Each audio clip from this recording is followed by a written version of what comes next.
안녕하세요. 취업이 보인다의 조서연입니다. 오늘은 국경을 넘어 글로벌 인재로 성장하고 싶은 대한민국 청년들을 위한 시간이죠. 해외 취업 소식 준비해봤습니다. 먼저 신세미 캐스터가 오늘의 채용 정보부터 알려드립니다.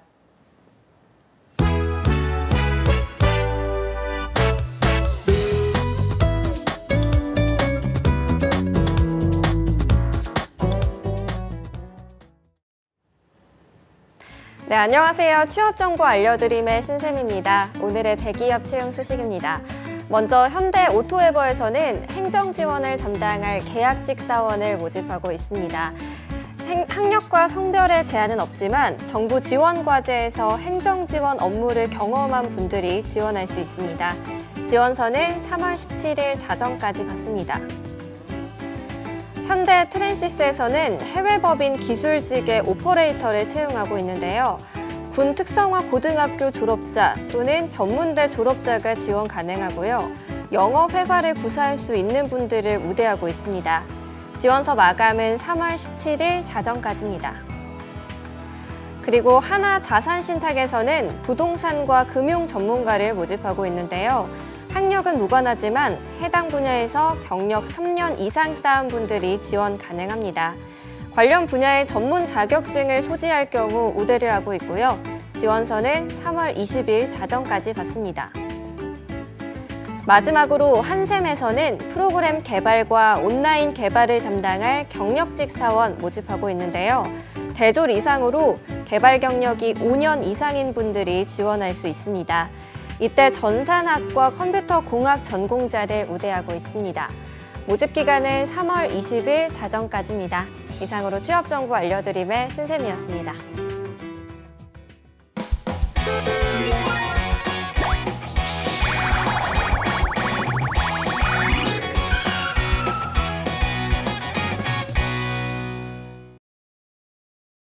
네, 해외 취업 어디까지 가봤니? 이번 시간에는 커리어 칼리지의 김한기 교수님과 함께합니다. 어서 오십시오. 네, 반갑습니다. 네, 교수님, 아니 매주 화요일마다 미세먼지가 말썽이에요. 지난주도 저희가 미세먼지 이야기했었는데 그렇죠. 오늘도 미세먼지가 잔뜩 꼈더라고요. 습도까지 그냥 그러니까요. 많아가지고 미세먼지가 쫙쫙 달라붙을 것 같아요. 피부 관리 잘 하셔야 될 것 같습니다. 천연 미스트. 네. 이럴 때 좀 호흡기 건강 특히나 좀 조심하셔야겠습니다. 네. 자, 저희가 지난 시간에 이제 축구의 나라, 저에겐 축구의 나라인데 이것이 그렇죠? 네. 그렇죠. 차의 나라, 축구의 나라, 독일에 대해서 좀 알아보고 있잖아요. 네네. 오늘 두 번째 소식인데 오늘은 좀 어떤 이야기 좀 해볼까요? 네, 지난주 독일 산업 현황 말씀드리면서 자동차나 기계 설비, 그다음에 IT, ICT 이런 산업들에 대해서 좀 소개를 드렸거든요. 거기 연결해서 오늘은 이제 화학이나 조선, 해양 그리고 물류나 식품 산업 쪽에도 비전이 있다는 걸 말씀을 좀 드리려고 합니다. 우선 첫 번째로 화학 산업을 좀 보게 되면요. 독일의 제조 산업 아주 밑받침을 해주는 그런 산업이 바로 화학 산업입니다. 주로 이제 만들어지는 제품을 보게 되면 색소나 페인트라든지 미용 제품 등이 제품이 생산되고 있는데 요 영역은 15% 미만으로 아주 좀 적어요. 네. 그럼 나머지 85%는 일반 소비자에게 판매되지 않고 B2B 쪽으로 많이 재가공돼서 판매되고 있거든요. 근데 이게 지난주에 말씀드렸던 자동차, 기계 설비, 그다음에 섬유 건설, 포장 이런 산업 쪽에 대부분이 화학 제품이 들어가고 있다는 그렇죠. 점이 네. 굉장히 중요하다는 거예요. 그래서 굉장히 활발하게 이루어지고 있는데 그거에 그 산업이 그렇게 활발하게 돌아가는 가장 밑바탕이 되는 또 이유는 연구개발비를 매년 약 100억 유로씩 쏟아붓고 있습니다. 이 연구를 많이 하니까 제품의 질이 좋을 수밖에 없고 제조 산업을 또 지탱해 줄 수 있는 그런 화학 산업으로 발달할 수밖에 없겠죠. 이 화학 산업은 대부분이 이제 수출 집약적으로 운영이 되고 있고요. 세계 네 번째 규모로다가 자리를 매김을 하고 있습니다. 전체 생산은 한 3.5%, 생산 단가는 전년 동기에서 1.4%, 매출이 뭐 4.5% 계속 증가하고 있다는 거예요. 2,040억 유로 증가하고 있어서 계속적으로 성장할 전망입니다. 알겠습니다. 이렇게 좀 화학 분야에 대해서 좀 알아봤고요. 다음이 이제 조선, 해양 산업인데 이 부분은 좀 어떻습니까? 네, 자동차 한 대에 들어가는 화학 제품, 화학 유품 이런 것들보다 배에 들어가는 것들이 굉장히 많겠죠. 네. 연결된다고 말씀을 드렸기 때문에 언급드렸는데 독일은 유럽에서 제1의 조선해양산업국이라고 되어 있습니다. 2017년도에 매출 보니까 약 180억 유로 정도여서 전년에 비해서 약 6% 정도 신장됐어요. 관련된 기업은 2,800여 개 정도가 되고요. 거기에 종사하는 사람들만 20여만 명이 되고 있습니다. 선사라고 하죠. 선박사업하고 있는 그 회사가 독일 내에는 377개로 조사가 됐는데요. 3,015척의 무역선을 보유하고 있고요. 이 중에 28%가 10척 이상 대형 선사들로 구성되어 있습니다. 매출 규모는 뭐 약 243억 유로 정도 되고요. 세계에서 독일 국적 무역선 점유율은 6.2%인데 세계 4위예요. 한국은 몇인지 아실까요? 6위 정도 됩니다. 예, 굉장히 한국도 높은 편이죠. 예. 컨테이너선은 21%. 세계 1위가 독일이고 한국은 여기서는 조금 떨어집니다. 한 10위 정도, 네. 10위 정도 차지하고 있죠. 세계 주요 선박 금융은행 중에서 9개가 바로 독일 내에 소재하고 있어요. 그만큼 산업이 활성화되어 있다는 얘기고요. 세계 시장의 약 30% 정도를 예. 차지하고 있습니다. 네. 그런데 이 조선업 하면 우리나라도 네. 굉장히 좀 빠지지 않을 만큼 세계 최고의 못지않죠. 기술력을 가지고 있는 걸로 알고 있었는데요. 네. 이렇게 말씀하신 것처럼 독일이 좀 우리나라를 앞서가는 부분도 있다는 게 놀랍습니다. 사실 독일 같은 경우가 이제 해양 국가가 아닌데도 네네. 이렇게 조선업이 발달하는 게 상당히 좀 드문 현상 아니겠습니까? 그렇죠, 그렇죠. 그런데 영화 좋아하시는 분들은 아마 딱 기억하실 텐데 유보트라는 그런 잠수함 나오는 그런 영화가 있습니다. 네. 예로부터 이제 잠수함과 관련된 그런 주로 된 영화들을 보게 되면은 그 메이드가 주로 독일, 구소련, 미국 이렇게 특정한 나라로 한정이 돼요. 그런 것들 보게 되면 독일은 굉장히 해양 산업이 발달돼 있었습니다. 그런데 이제 말씀하신 것처럼 아시아 국가들이 치고 올라오기 시작했어요. 그래서 시장 점유율을 좀 뺏기게 되자 독일에서는 조선소 굉장히 많은 수를 폐쇄했습니다. 네. 폐쇄하면은 매출이 줄어들어야 되는데 무슨 일입니까? 대신 크루즈선이라든지 페리, 풍력 특수선, 고부가 가치 산업 쪽으로다가 선종 건조에 집중하기 시작한 거죠. 이게 이제 독일이 선박 산업이 활성화됐던 그런 이유입니다. 뭐 이러기 위해서는 여러 가지 체질 변화 노력도 굉장히 많았을 거고요. 지금 말씀드린 것처럼 틈새 시장도 예. 추가적으로 공략한 결과 보게 되면 글로벌 조선 수주량은 전년 대비해서 약 23% 정도 떨어졌습니다. 23%는 굉장히 많이 떨어진 거예요. 네. 그런 것에 반해서 조선소 수주 규모는 37%, 고용은 3.4% 증가하게 되었습니다. 야, 이거 참 전략적인 접근이라고 볼 수가 예. 있겠죠.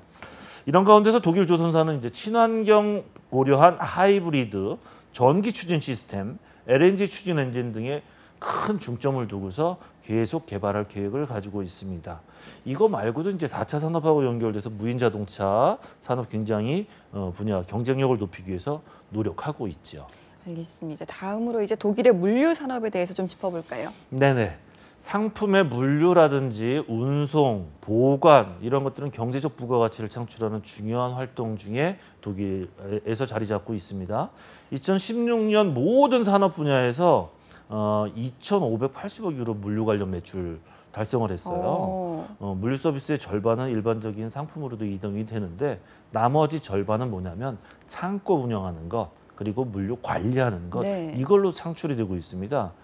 지금 물류시장, 독일 물류시장은 계속 확대되고 있어요. 2017년도에 매출액이 약 2,630억 유로 정도 되고 있어요. 이거는 2013년도 약 4년 전으로 거슬러 올라갔을 때 대비하면 약 10% 정도 성장한 거죠.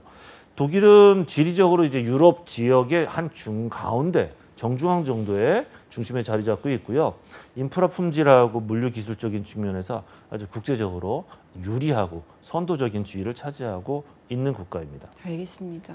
정말 다방면으로 마음에 독일이 들죠? 정말 강국이네요. 네, 예, 인물들도 좋고.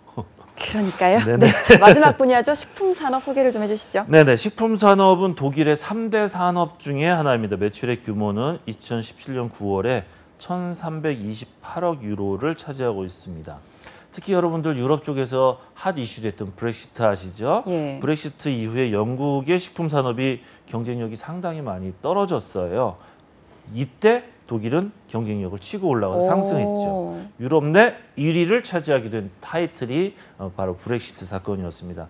또 수출 분야가 지난 8년간 계속 성장하고 있고요. 미국, 네덜란드에 의해서 다음으로 전 세계의 3위 식품 수출국으로 자리 잡고 있습니다. 알겠습니다. 이렇게 독일의 주요 산업들에 대해서 좀 알아봤습니다. 다음으로 또 독일 해외 취업에 있어서 저희가 필요한 정보 어떤 것들이 있을까요? 네, 이제 산업이라든지 이런 정보들을 머릿속에 조금 염두에 두셨다면 이제 내가 손대야 되는 고용 부분입니다. 독일 산업 현황에 이어서 고용 관련제도 좀 볼 텐데요. 네. 고용 관련제도 볼 때 독일 인구는 약 한 8천만 명 정도 됩니다. 우리보다 3천만 명 정도가 더 많은데요. 2050년까지 추산을 해봤을 때 약 10% 정도가 감소된 7,200만 명으로 될 것 같다고 전망을 하고 있어요. 그만큼 이제 출산율이 그쪽도 떨어지고 있다는 거죠. 이러면 노동 인구가 감소되고요. 그렇게 되면 사회 문제가 이제 발생하면서 취업 문제가 발생될 수도 있어요. 독일의 노동 인구는 20세에서 64세 기준으로 볼 때 2015년도에 60% 정도가 됐는데 2060년도에는 47.3% 정도로 줄어들 것으로 예측되고 있습니다. 네. 한편 이제 최근 급격한 증가세를 보이고는 이민자 유입, 예.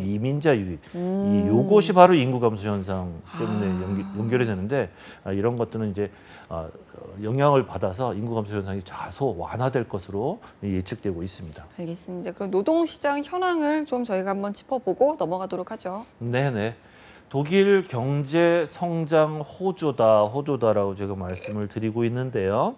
실업률 보게 되면 3.8% 수준으로 10% 수준을 보이고 있는 다른 유럽 국가들보다 상당히 낮아요. 그만큼 이제 고용이 잘 되고 있다는 거죠.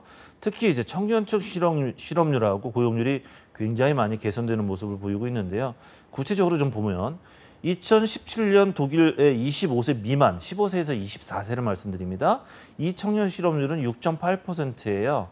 그러면 동일한 연령대 다른 유럽 지역 국가들은 몇 퍼센트냐? 18.8%. 약 3분의 1 정도밖에 안 되는 네. 그런 수준으로 아주 낮습니다. G7 국가들하고 비교해 보면 일본이 4.65%인데 그 다음으로 독일이 낮아요. 그만큼 고용이 좋은 거고요. 이러한 청년층 고용 개선은 임시직하고요. 비자발적 시간적 근로자 비중이 감소로 이어지고 있는 것으로 나타났는데 반대로 말씀드리면 정규직이 증가하고 있다. 이 소리입니다. 알겠습니다. 방금 말씀하셨지만 이제 일본이 지금 실업률이 굉장히 낮고 해외 네네. 취업 1위 국가로 떠오르고 있지 않습니까? 그러다 네. 보니까 여성들이나 또 고령자의 취업률도 증가하고 있다고 해요. 그렇죠. 독일 같은 경우는 어떨까요? 독일도 유사하겠죠. 네. 청년층 실업률 해소하고 고령층, 여성률 다른 유로 지역 국가보다 빠른 증가세를 좀 보이고 있는데요. 2017년도 기준으로요. 독일의 고령층 고용률은 약 70% 정도 됩니다. 굉장히 많은 수가 고용이 되고 있죠. 유로 지역에서는 52% 정도 차지하고 있어요. 절반 예. 수준인데 굉장히 많은 수준을 차지하고 있고. 그럼 여성으로 볼까요? 75.2%. 유로 지역은 65.4%. 네. 대부분이 일하고 계시다는 얘기예요.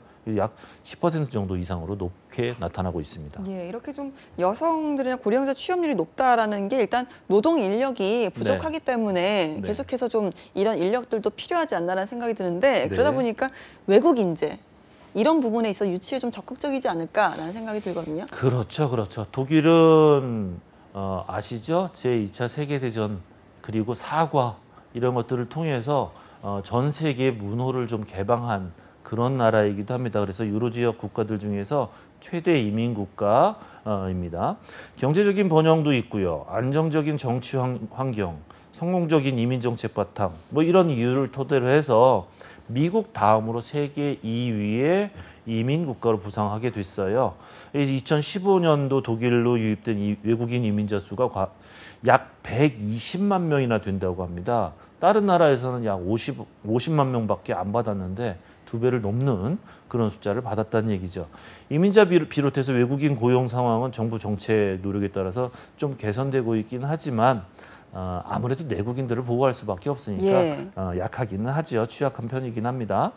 2017년 기준으로요. 외국인 노동자 경제 참가율은 72.7%, 유로 지역과 비슷해요. 유로 지역은 73% 정도 되는데 외국인 노동자 실업률은 6.4%, 유로 지역은 14.9%에 비해서 굉장히 좀 낮은 편에 속하고 있어요. 하지만 이제 유럽 연합에 속하지 않은 국가 외국인 노동자의 경제 참가율이랑 비교해 보게 되면은 2012년 이후에는 계속 감소하고 있고, 특히 2017년 비유럽 연합 외국인 노동자 경제 참가율은 54.9% 정도가 됐는데요. 네. 유로 지역 평균 수치는 56.4%, 이것을 하회하는 것으로 나타났습니다. 알겠습니다. 외국인 인력을 유치하긴 하지만 대부분 이제 유럽 국가 출신을 선호한다 이런 뜻으로 받아들여지는 것 같은데요. 네. 상대적으로 이제 우리나라 구직자가 독일에 취업을 할 때는 조금은 좀 불리하지 않을까 이렇게 좀 해석할 수 있는 거죠. 네, 그렇게 쉽게 이해할 수가 있습니다. 네. 뭐 사실이고요. 사실일 수밖에 없는 건데 이 점에서 좀 주의하셔야 될 건 평균 수치를 좀 하회하고 있다 수준이지, 뭐 그렇게 본다 그러면은 전혀 우리가 취업할 수 있는 기회가 없는 거 아닙니까? 라고 생각할 수 있는데, 하지만 뭐 틀린 얘기는 아닙니다. 비교를 해서 좀 말씀드리자면 우리나라에서 영어권 국가하고 거래를 하는 어떤 기업이 있다고 보시죠. 그리고 생김새하고 문화권 비슷하다고 해서 아시아계 외국 사람들을 채용하는 것보다는 유럽 국가, 미국, 영어권 그 사람들을 더 많이 채용하겠죠. 그들이 선호하는 외국인들하고 동일한 자격, 그다음에 지식, 기술 이런 것들을 갖추고 있다면, 예를 들어서 이제 어학이나 예. 연구 실적, 직무 경험 이런 것들이 있다면 비록 유럽인들을 선호한다 하더라도 아시아인들을 배척하거나 멀리할 이유는 전혀 없고요. 그런 기준들도 없습니다. 다시 말씀드려서 능력만 갖추면 유럽 사람들을 선호한다 하더라도 우리는 충분히 도전할 만한 가능성이 있다라고 말씀을 드리고 싶습니다. 예, 경쟁력만 갖추면 해볼 만하다. 충분합니다. 하셨고요. 네. 자, 이렇게 좀 노동시장까지 살펴봤습니다. 다음이 이제 독일의 고용제도인데 네. 역시나 좀 이 부분은 저희가 기대를 할 수 있는 거겠죠. 그렇죠, 네. 그렇죠. 네. 문호개방한 나라라고 말씀을 드렸는데 법적으로도 그런 기준들이 상당히 많이 곳곳에 녹아 있더라고요. 한번 보겠습니다. 개별적인 근로관계 전반에 대해서는 정해놓은 그런 노동법이라든지 이런 건 법정 같은 건 없어요. 하지만 아주 세부적으로 조각조각 내서 내놓은 그런 법들이 있는데요. 화면에서 한번 참고를 하셔도 좋을 것 같습니다. 해고제한법이나 근로시간법, 연방휴가법, 모성보호법, 이런 수많은 단행 법률에 의해서 근로관계에 있는 여러 법률 문제가 규정되어지고 관련되고 통제되고 있습니다. 네. 여기에다가 민법적으로 노무급부계약에 관한 여러 규정들도 근로관계에서 적용이 되고 있는데요. 근로관계와 관련된 것들이 바로 보시는 화면들과 같습니다. 근로조건을 명시하도록 명시법이 있어요. 네. 재밌죠? 법에 정해라라고 하고 명시하는 법이 있고, 근로시간법이나 연방휴가법, 뭐 휴가에 대한 것 이런 것들은 있는데, 해고제한법이나 모성보호법 이런 거 좀 특이하다고 보여집니다. 해고를 마음대로 할 수 없도록 별도로 다 법을 만들었다는 거. 그다음에 모성, 아이를 낳은 어머니, 그 어머니 근로자를 보호해주는 그런 법도 따로 만들어놨다는 예. 거. 그 위에도 연방 부모수당임, 육아휴직법, 청소년 근로보호법, 단시간 기간제 근로자 계약에 대한 법률, 근로자 파견법 등등, 여긴 단편적인 그런 법률들을 상당히 많이 만들어 놓은 국가가 독일이라고 보시면 됩니다. 네, 흥미로운 내용들이 좀 많은데요. 하나씩 그렇죠. 좀 살펴보죠. 근로조건 명시법이라고 하셨는데요. 이건 이제 근로조건을 명시를 해야 된다라는 그렇죠. 거니까 뭐 채용 당시라든지 계약서를 쓸 때라든지 이럴 때 좀 적용이 되는 법 같아요. 맞습니다, 맞습니다. 우리나라에서도 채용이라든지 또는 아르바이트까지 근로계약서를 써야 된다라고 많이들 들으셨을 텐데요. 그것과 유사합니다. 근로계약은요, 독일 민법상 노무급부계약의 한 종류입니다. 그래서 사용자하고 근로자하고 당사자가 어떤 합의하에 서로의 의무를 규정하는 계약이다라고 이해하시면 되겠어요. 체결하는 방법은 말이든 서면으로 하든 상관없습니다. 둘 다 가능한데요. 일반적으로는 필요할 경우에, 이 필요한 경우라는 거는 분쟁이 생겼을 때 시시비비를 가릴 때 필요할 텐데, 예. 입증하기 쉬운 서면 계약 하시라고 권고되고 있습니다. 서면상 체결되지 않았을 때는 사용자, 회사 사장님은 계약 발효 시점부터 한 달 이내 근로계약의 주요 내용들을 기록한 문서를 딱 정리해서 근로자에게 여기 있습니다라고 전달해줘야 합니다. 이 법에 의해서요. 네, 알겠습니다. 그럼 근로계약서에 좀 어떤 내용들이 포함되어 있는지 설명을 좀 해주시죠. 네, 우리나라와 큰 차이는 없습니다만 쭉 화면을 보면서 짚어드리겠습니다. 계약 당사자의 성명과 주소, 깊이 들어가면 당사자 네. 여러 가지 복잡한 내용이 있는데 이름하고 주소가 반드시 들어가야 되고요. 근로관계 개시 시점이에요. 언제? 요거는 뒤에서 제가 다시 한번 말씀을 드릴 텐데 시점이 있어야 합니다. 근로조건 명시법 제2조에서 정해지고 있는 건데요. 그 다음에 기간에 정함이 있느냐 없느냐 이런 걸 정해야 되고 근로 장소에 어디에서 근무해라. 근로자가 단지 하나의 특정한 근로 장소에서만 근무하는 것이 아니고 다양한 장소에서 근무할 수 있다라는 점에 대해서도 계약서에 명시를 하게끔 되어 있습니다. 여기에 근로자가 수행하는 업무의 간략한 묘사라든지 설명, 직무기술서라고 보시면 되겠죠. 이런 내용들도 근로계약서에 써진다는 얘기입니다. 그렇다고 본다면 직무가 다른 사람들마다 근로계약서에 내용이 달라진다라는 얘기입니다. 연봉만 다른 게 아니에요. 하는 일도 다르게 표시가 됩니다. 수당이나 급여와 관련된 내용도 있고요. 합의된 근로시간이에요.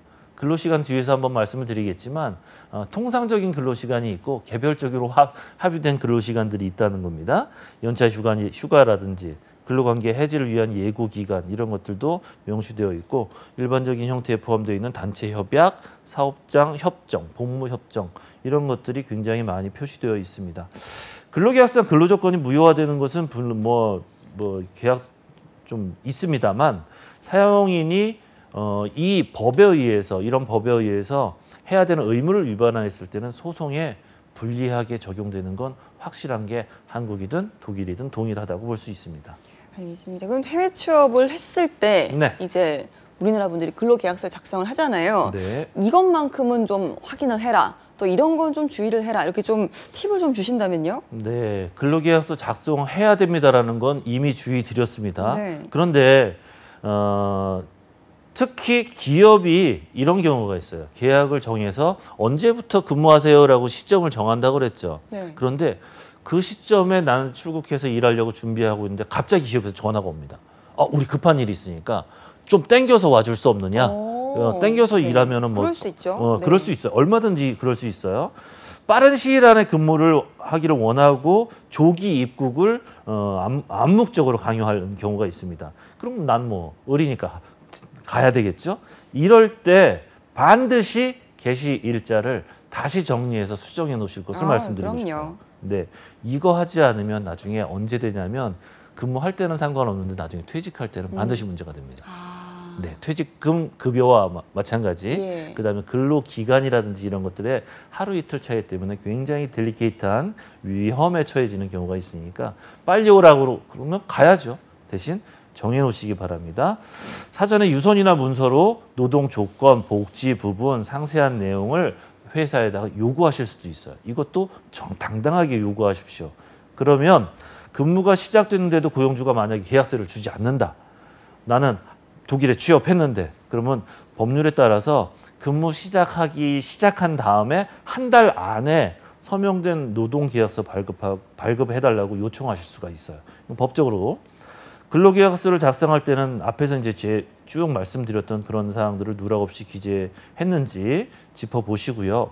고용주가 이런 경우도 좀 봐야 돼요. 고용주가 너무 뜬구름 잡는 식으로 업무 내용을 적어놓는 경우가 있습니다. 그리고 회사에서 요구하는 사항들을 업무를 막 지시하는 경우가 있는데 이런 것들은 조금 구체적으로 적어달라고 요청도 하시고 그 내용과 다른 직무, 다른 업무들을 수행하라고 임무를 줬을 때는 이 부분에 대해서도 분명히 짚고 필요하다면 계약서에 다시 수정하는 그런 작업들도 여러분들의 노력에 의해서 수반되셔야 합니다. 알겠습니다. 근로계약서 반드시 작성을 하고 또 계약 내용도 좀 꼼꼼하게 살펴보는 작업이 필요할 것 같습니다. 네. 자, 다음이 이제 근로시간이 궁금해지는데요. 독일 같은 경우는 OECD 국가 중에서도 근로시간이 좀 적은 나라에 속하잖아요. 네네. 자, 한번 뚜껑을 열어볼까요? 네, 들어오기 전에 우리 조소연 아나운서님도 그러셨고 또는 방송한다고 그러니까 제 지인들도 많이 야, 독일 그 근무 시간도 짧은데 돈은 제대로 받는 거야? 뭐 이런 질문들을 하시더라고요. 자, OECD에 따르면요. 독일 연평균 노동 시간은 1,356시간입니다. 예. 그럼 우리나라는 얼마나 될까요? 2024시간입니다. 오. 이 차이 한번 계산해 보면요. 우리나라 근로자가 독일 근로자에 비해서 1년에 하루에 8시간씩 근무한다는 것을 기준으로 했을 때 83일 정도를 더 일하더라고요. 예. 83일이면 3개월이군요. 이야, 굉장히 많은 거예요. 한 달 근무일을 20일로 잡는다고 한다면 4달 일 더 하는 겁니다. 예. 독일로 가보시겠습니까? 네. 독일은 네. 이제 통상 근로자 시간을요. 근로시간법 제3조에 의해서 평일에는 8시간으로 하고요. 일주일에 주 40시간 근무하도록 기준하는 건 동일합니다. 우리나라랑. 근데 6개월 또는 24주 근로시간이 평균 8시간을 만약에 넘지 않았다. 그럼 1년에 최대 60일은 10시간까지 근무 연장이 가능하기도 합니다. 그냥 무조건 안 하는 게 아니라 네. 일정한 기준 미달되었을 때는 추가적으로 더 연장 근무하실 수도 있어요. 법정 근로시간하고 연장 근로 한도에 대해서는 근로시간법이라는 법이 별도로 정해져 있는데 이거 만약에 어겼다. 그러면 독일의 사용인은요. 15,000유로까지 벌금형이 선고될 수 있습니다. 예. 그리고 그 법에 의하면 원칙적으로 일요일이라든지 공휴일, 법정 축제일 이런 때는 금지가 근로가 금지되고 있어요. 하지만 이제 공공의 안녕 몇 가지 조건이 있습니다. 공공의 안전, 질서 유지, 병원, 법에 의해서 특정한 업종에 종사하는 그런 근로자들 같은 경우는 예외적으로 좀 추가적으로 네. 근무할 수 있다라는 것들은 염두에 두셔야 되겠습니다. 네, 알겠습니다. 사실 근로시간 뭐 당연히 중요하죠. 그런데 네. 이것만큼이나 중요한 게 이제 휴식 시간, 또 휴가 이런 것들이 얼마나 보장이 되는지 그 부분 아니겠습니까? 네, 휴가 굉장히 중요하죠. 일하는 중에 그 일과 중에 쉬는 시간, 그 다음에 1년 동안 근무하면서 그 중간중간에 내가 얼마나 쉬어야 되는지 그 휴가 그럼요. 시간 네. 굉장히 중요한 근로 조건이에요. 아마 오늘 여기까지 좀 말씀을 드리게 되지 않을까 싶은데 휴식 시간은요. 근로자에게 6시간 이상 9시간 이후 근무할 경우에 30분 이상의 휴식 시간이 제공되어야 한다라고 규정되어 있고 만약에 9시간 이상 근무할 경우에는 45분 휴식 시간을 부여해야 한다고 법에 정해져 있습니다. 요 30분, 45분 이 휴식은요 15분 단위로 끊어서 쓸 수가 있어요. 사용될 수 있고 하루 근무 마친 다음에 다음 근로시간 전까지는 최소 몇 시간 이게 일정한 시간까지 휴식하도록 시간을 줄 수가 있도록 되어 있는데 그 네. 시간이 11시간이에요. 와. 네, 그 중간에는 부르지 못하도록 되어 있는 거예요. 급하더라도. 네. 네, 이게 최소 11시간의 휴식 시간을 가져야 되도록 법에 정해져 있어요. 이걸 만약에 안 지켰다 그러면 어떻게 된다고요? 15,000유로라니까요. 휴가, 병가, 휴직 이런 것들을 보게 되면 연방휴가법에 따라서 주 5일 영업하는 기업 같은 경우는 최소 20일을 줘야 돼요. 만약에 주 6일 영업하는 기업 같은 경우는 연차 유급 휴가를 최소 24일까지 근로자에게 주어야 합니다. 일반적으로 평균 휴가 일수는요. 1년에 25일에서 한 32일 정도인데요. 그중 유급 휴가가 한 26일을 넘어요. 26일을 상회하는 것으로 나타났는데 이런 점은 대다수의 독일 기업들이 법에서 정한 요건보다는 조금 넉넉하게 유급 휴가를 종업원들에게 네. 부여하고 있다는 것을 의미하고 있습니다. 기가 막히네요. 좋죠? 네. 자, 저희가 한 가지만 더 여쭤보죠. 네, 지금 그럴까요? 뭐 독일도 한때 이 저출산 문제가 좀 사회적으로 문제가 됐잖아요. 네네. 그러다 보니까 출산휴가라든지 육아휴직 제도가 상당히 좀 잘 정비되어 있는 나라라고 들었거든요. 아, 이것도 좀 말씀을 드릴까요? 네. 저출산 문제 있었죠. 그래서 아까 말씀을 드렸죠. 1952년, 52년입니다. 굉장히 오래됐어요. 예. 이때 무슨 법을 정했냐면 산모보호법을 정했습니다. 오. 출산휴가와 관련된 내용을 명확하게 정해놓고 있어요. 독일에서는 출산휴가 일수, 여성분들 잘 들으세요. 총 14주입니다.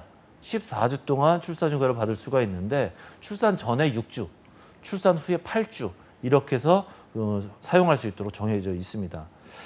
독일에서는 연방 부모수당하고 육아휴직법에 따라서 여성이나 남성 근로자가 최장 육아휴직이 몇 년까지 가능하냐?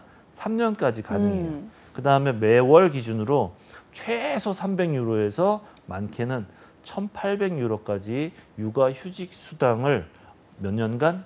1년간 지급하도록 되어 있습니다. 여성 같은 경우에 법정 출산 휴가는 육아휴직에 포함해서 계산하고 있어요. 3년 육아휴직 중에 1년은 연기해서 나중에 쓸 수가 있습니다. 나중에 쓸 수가 있지만 아이가 8살 이하여야만 이 휴가를 그렇게 사용할 네. 수가 있고요. 한 번에 한해서는 육아휴직을 이렇게 분할해서 사용할 수가 있습니다. 대신 이제 사장님이랑 얘기 잘 해서 합의가 이루어지면 2번까지는 출산휴가를 이렇게 육아휴직을 분할해서 사용할 수 있다라는 것도 알고 계시면 도움이 되실 것 같습니다. 알겠습니다. 여러모로 좀 선진국은 다르죠? 다르다라는 생각이 듭니다. 이렇게 저희가 오늘 독일 근로 조건까지 저희가 알아봤습니다. 함께해 주신 김한기 교수님 고맙습니다. 고맙습니다.